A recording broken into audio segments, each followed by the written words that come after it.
Hi friends, welcome to my channel sweet home. நெஞ்சு சளி இருமலால் ரொம்ப கஷ்டப்படுறீங்களா?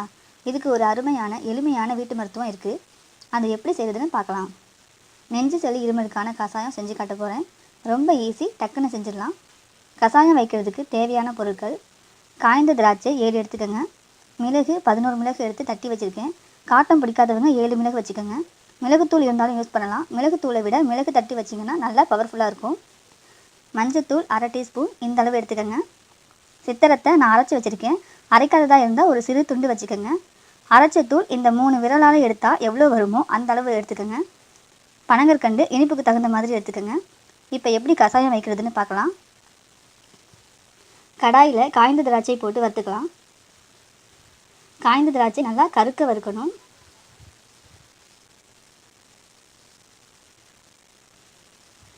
இங்கே பாருங்கள், இந்த மாதிரி வறுத்துக்கணும். இப்போ மிளகுத்தூள் போட்டுக்கலாம். லைட்டாக வறுத்ததும் சித்திரத்தை தூள் போட்டுக்கலாம். இப்போ மஞ்சத்தூள் போட்டுக்கலாம்.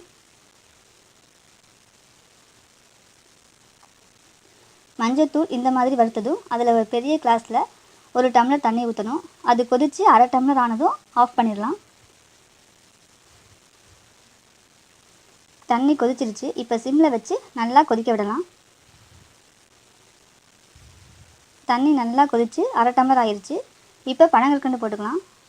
பனங்கற்கண்டு கரைஞ்சதும் அடுப்பை ஆஃப் பண்ணிடலாம். இதை வடிகட்டிக்கலாம். இருமல் சளிக்கான கஷாயம் ரெடி ஆயிடுச்சு. இருமல் சளி உள்ளவங்க இந்த கஷாயத்தை காலை மாலை 2 வேளை 3 நாள் தொடர்ந்து குடிச்சிட்டு வந்தீங்கன்னா நல்ல நிவாரணம் கிடைக்கும். சளியெல்லாம் கரைஞ்சிரும். இரும்ப முடியாமல் ரொம்ப கஷ்டப்பட்டு இரும்புவாங்க. அவங்கெல்லாம் இந்த கஷாயத்தை குடிச்சிட்டு வந்தாங்கன்னா ஃபுல்லாக க்யூர் ஆகிடும். ரொம்ப யூஸ்ஃபுல்லாக இருக்கும். ட்ரை பண்ணி பாருங்கள். இந்த வீடியோ பிடிச்சா லைக் பண்ணுங்கள், மற்றவங்களுக்கும் ஷேர் பண்ணுங்கள். மறக்காமல் ஸ்வீட் ஹோம் சேனலை சப்ஸ்கிரைப் பண்ணுங்கள்.